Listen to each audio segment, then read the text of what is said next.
Um,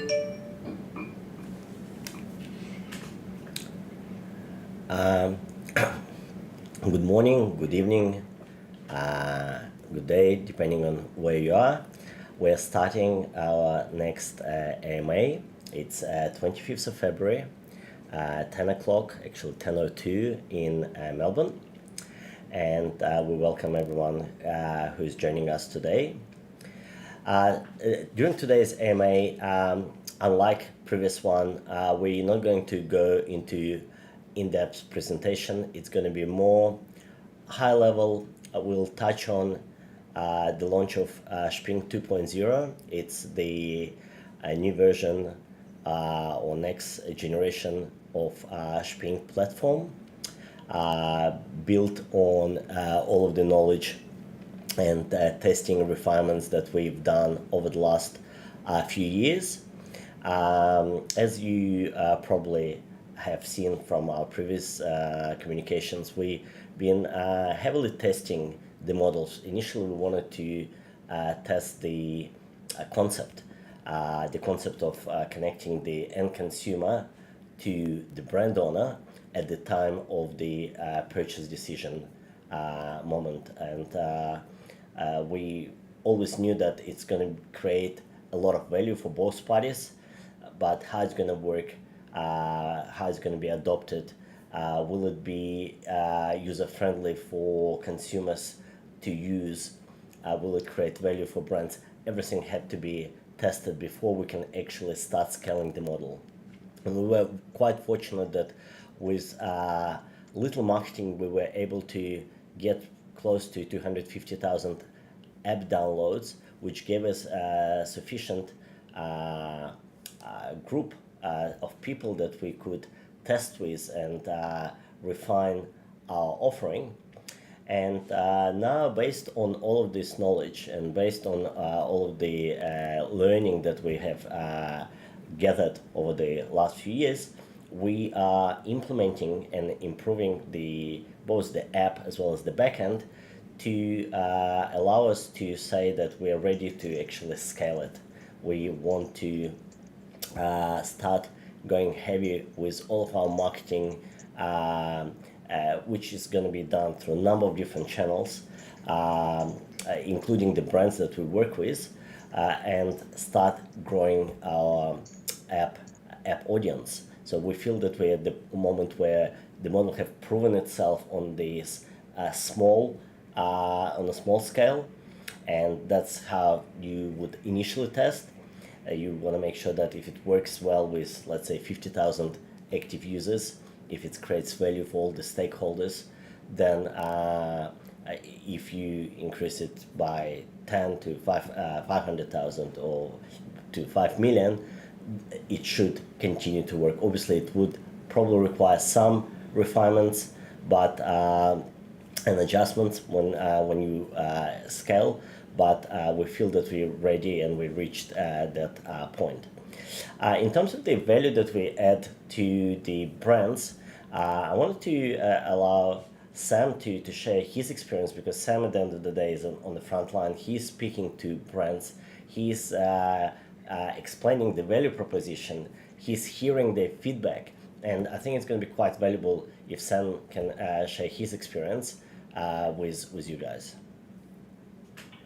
Thanks very much, Gennady, and hello all. Sam White, marketing for Shping.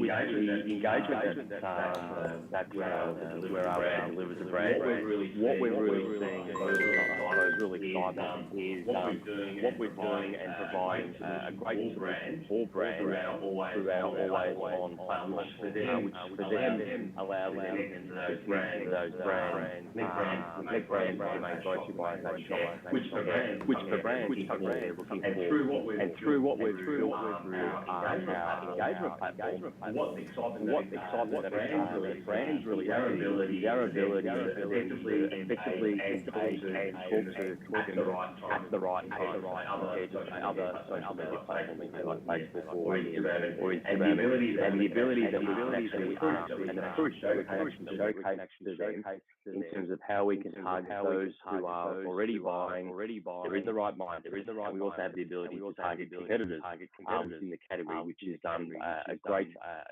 feature that we can provide to brands and something that they're looking for. And also, given that we can drill right down to the actual product level itself, we can deliver, and with the granular information that we can provide, we can actually drill right down, therefore delivering that right content to the right audience. And for what the brands are looking for is being able to deliver a very measurable and distinctive return on investment. I think also too, with what we provide through to brands in terms of our features, in terms of not only the organic search and how we can actually link brands right through to for their consumers to actually provide additional information through features, the benefits, the attributes of their products, and links directly through to their product page. But right up to our featured product section, where we can actually assist those brands with a real targeted focus for specific audiences, which can be ultra highly qualified. I think I also just want to also mention when we are presenting to brands, whether they be small, medium, and large brands within the fast-moving consumer goods industry, is with I suppose in terms of providing a compelling e-commerce experience. And what we do mention to them is that what we can capture through our Shping platform, what we can capture and use for brands' own purposes, again, is very powerful. And that's particularly if I sort of just draw on the product reviews or the video reviews, which I suppose now more than ever, creating a compelling e-commerce experience is mission critical for brands out there. And for brands to utilize our product reviews or video reviews is great for them in terms of building that high value social proof, but also increasing the brand's credibility and boosting engagement and at the end of the day, a company's bottom line. Thanks, Kanadi. Feedback we're hearing from the brands when we're presenting our solution is it's obvious that it's a complete shift from where they used to be, where they really operated in the blind. They try to spread their message as in every single direction, and that was their approach, is to get the message everywhere with the hope that a couple of percent of the people who will get the message is going to be the right audience. So they knew that they're going to waste like 80-90% of their marketing spend, but hope that they're going to get an ROI on this 20 or 10% of people who are actually going to be the right audience, who will get the message, and that message will play its role and maybe close the sale or change their shopping habits. So giving a brand an opportunity to say now that you can actually only select and speak to those 10 or 20% and not waste your marketing spend on other 80%, not annoy other 80% with your messaging because it's irrelevant, it's wrong timing for them. It's a complete shift, and we can see it in the way they respond and when we're presenting our solution to them. And what we also seeing is that some of the bigger brands who usually wouldn't consider working with a platform of our size, because we're still in a very early stage. Yes, we have a very big plans and we're very confident we're going to become a very large player, but at this moment of time we're still in our growing phase. And the fact that they agreed to actually start partnering with us, despite the usual approach of not working with the smaller players, gives us a very big confidence and that there is something that they see that we can give them that they can't get anywhere else. So that's why we're very pleased with the result of those last couple of years of testing, refinement, and we, as I mentioned, ready to launch Shping 2.0. The plan to have the official launch of the platform is going to be 1st of May. We may be able to do it a soft launch a week or two earlier than that, but the 1st of May, that's when we going guns and blazing on all of the marketing, all of the promotion, starting the PR, digital marketing, influencers. So that's when we switch on all of the sort of tools and mechanisms that we've been working on and getting ready for that launch. So I hope that, and we're going to have a few AMAs before the 1st of May. So I'll hope to share with you some of the new features that's going to be forming the Shping 2.0. I can mention some now that are definitely going to be part of the Shping 2.0. One of the exciting new feature that we implementing is the integration with Coinbase.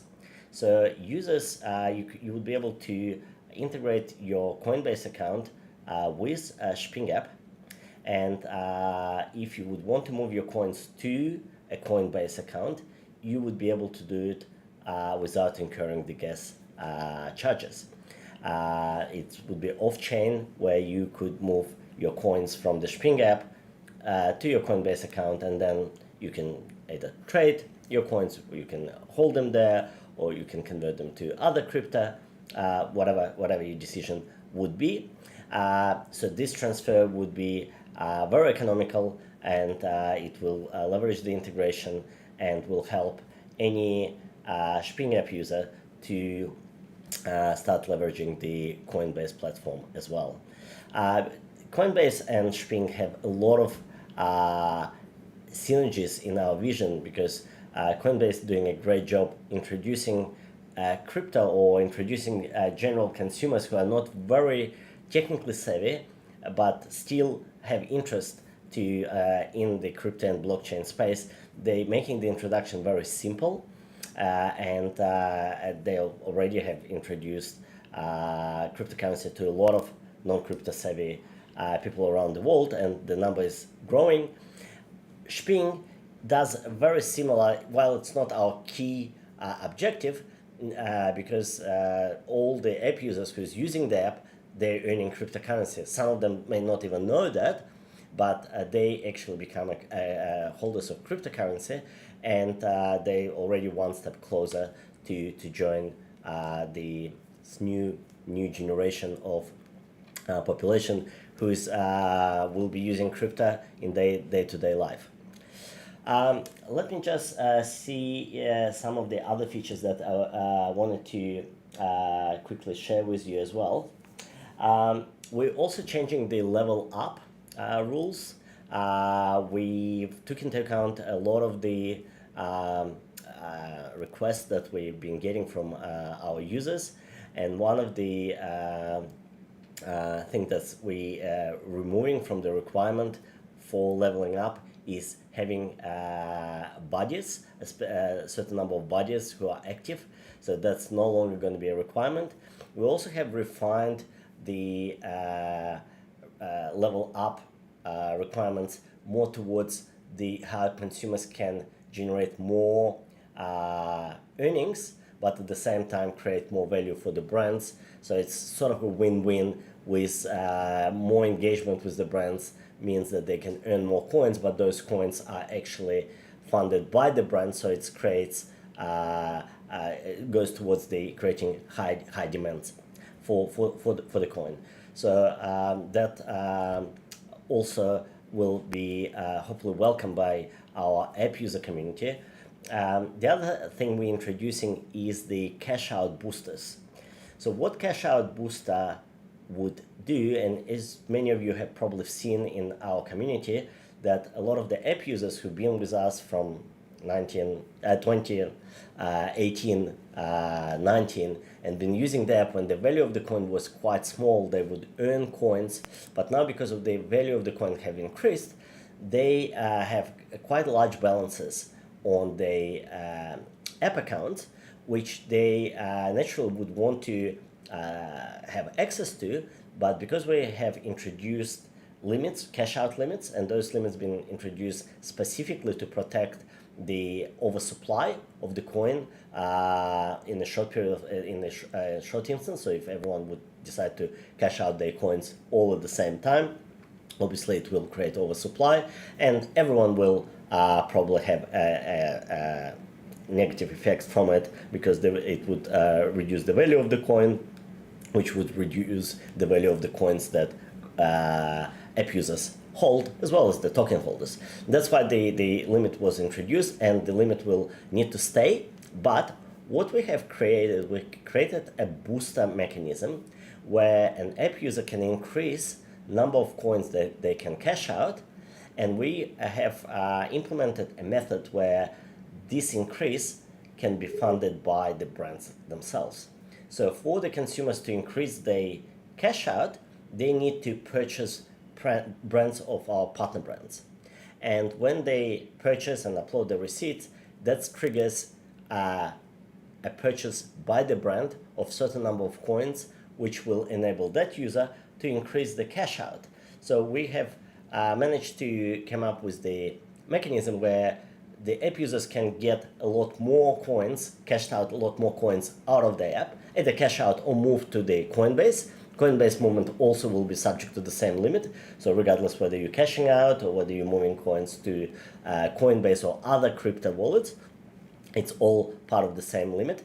But if you have a booster, it means you can cash out a lot more. I'm not gonna quote the numbers yet, only because they have not been finalized, but I'm sure that all of our app users will be extremely happy, because they could get a lot more coins out if they choose to, by buying brands of our partner brands. And we have a lot of partner brands for them to choose from, and we have a huge pipeline of the new brands who are coming on board, particularly after the 1st of May, when we start being a lot more active and growing our app audience.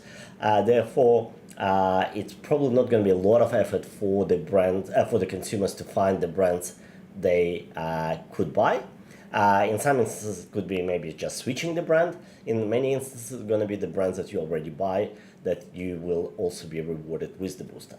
So that's sort of those new features that I wanted to mention now.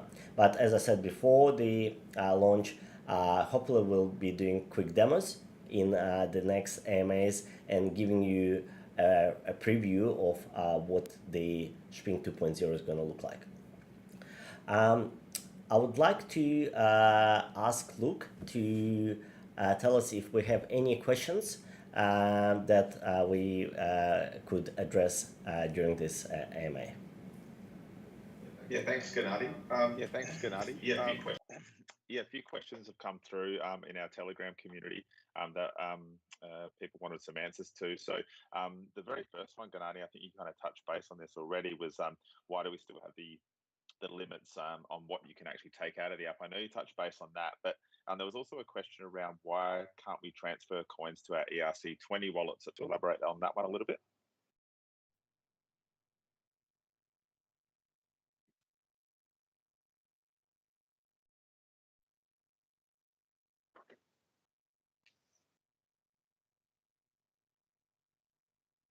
Vulnerable as some of the users would create multiple accounts to avoid to go past the fair usage policy. And because with the ERC20 wallets, it's not linked to an actual person, so you don't need to have your KYC with the bank. That gives us the confidence that this is the real person and this is the unique person. We realized that doing it with the ERC20 wallets, we either had to implement our own KYC system in place to know that we're dealing with the unique identity, or we need to only limit cash outs to the banks where we know that the banks already done the KYC. So that's why we have temporarily disabled this feature. But with Coinbase and relying on the Coinbase KYC, we should be able to resume transfers to ERC20 wallets. And if you will link your Coinbase account to Shping app, that would mean that you already have been verified by at least one of the entities, whether the bank or the Coinbase, and will allow you to add my Ether wallet, for example, if you want to transfer coins there as well. So we need this confidence that the system does not get abused, because if it does, it affects everyone, and we want to create a safe environment for our tokenomics to work. It needs to follow specific rules, and those rules needs to be managed and controlled, and that's why we had temporarily removed the ability to transfer to ERC20 wallet. Thanks, Gennady. I know that was a big question that a lot of people have been asking. So hopefully that clarifies it for some people. Next question here is, how does the increase in app users impact the coin price?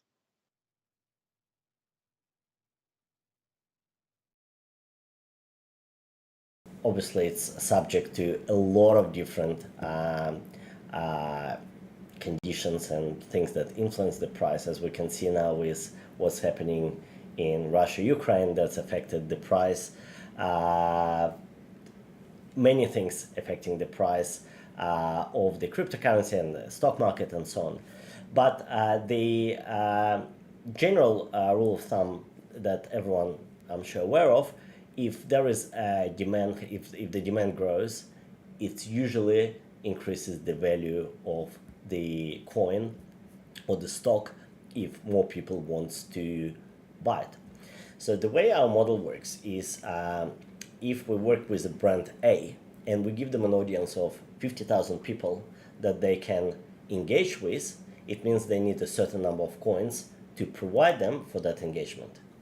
If we can tell this brand now we have 500,000 people that they can engage with, it means that they would need 10 times, roughly, 10 times the coins to fulfill the engagements. And mind you that the brands we work with, they are happy to leverage everything we have. They're not limiting us, we are limiting them on how much they can spend with us by our audience. So therefore, if our audience will increase, we believe that will increase the demand for the coin, and the high demand should have an impact on the price. Fantastic. Thanks for clarifying that one. Next, if we kind of think of on more of a global scale, and currently having the Shping app available in Australia, what are the plans to release the app to the world outside of Australia? And if so, what would that look like? Would it be one country at a time? Do you kind of have some thoughts around that at all? At global market, we always knew that Australia was our first sort of test hub where we will do all of the testing refinement. Australia is a very good market to launch new products, because it's in terms of the mentality, habits, it's very similar to a lot of the other Western countries and Asian countries as well. So we are definitely looking to launch Shping on international markets. And as I mentioned earlier, I don't want to announce the countries that we currently strongly considering, but and we will do that once it's going to be more sort of firmly confirmed internally. But definitely on the plan, probably towards the end of 2022, we'll have a much clearer picture of where we want to move to. But Australia in our business plan represents only 1% of our global potential. So definitely we would want to get to the other 99. But even in Australia, we are still at the infancy stage. So we want to increase our market share, have a bit more learnings before we move to other bigger markets. Now, if we kind of divert a little bit, the next couple of questions are more around what we're doing in terms of strategic partnerships with retailers, like brick and mortar retailers, as well as online stores.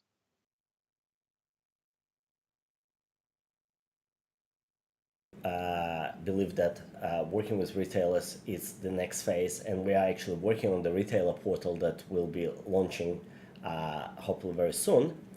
Right this moment, we still mainly pushing our sales and the engagement towards the brands, as what we have for brands is very unique in terms of brands currently completely removed from the end consumer, where retailers have the luxury of this relationship. So while we do have a great offer for retailers as well, what we have for the brands, it's probably even more compelling. And that's why we want to get a slightly bigger market share with the brands, which works very well so far, and I hope it will continue to at the same pace. But retailer portal is on the agenda. We are definitely working on it, and we're seeing a lot of things that we can do for retailers as well. Probably not the first tier, but second and down, because retailers like Coles and Woolworths, they are very advanced in their consumer engagement. They're doing a great job with their consumer engagement with their own loyalty cards and so on. So that's why we'll probably initially target the next level down, and there is a lot of opportunities there. But at one point, hopefully, we can form a partnership with the tier one retailers as well. Fantastic. And lastly, what's Shping doing in terms of deploying the contract on any other smart chains? It's a very good question, and it's probably a week does not go by that we don't discuss it internally with our developers. We're doing some tests on bridging few networks, particularly on some of the potential work we're going to be doing with NFTs. I don't want to go into too much details. Then it's going to be more for the origins trace, where the NFT could potentially be created for as part of the traceability project, more for more expensive items like watches, jewelry, and so on. But we're also closely monitoring Ethereum 2.0. That's could potentially solve the issue of high gas charges, but it's not off the table. I don't have anything to announce right this moment, but I can say that we're seriously considering that, and there is some work is happening on that with the development team. Amazing. Well, that's all that we had. All the questions that we had. Thanks to everybody that sent them through. And if you have any further ones, you're welcome to send them through our Telegram community, and we'll try to answer them best we can. And for those who will watch the recording at later time and more convenient time for them, we really appreciate your support. That's what helps us drive and move forward. We really hope that we can create something of value for everyone, and hopefully we could make proud those who are supporting and wishing us well. Thank you very much once again, and we'll speak again next month.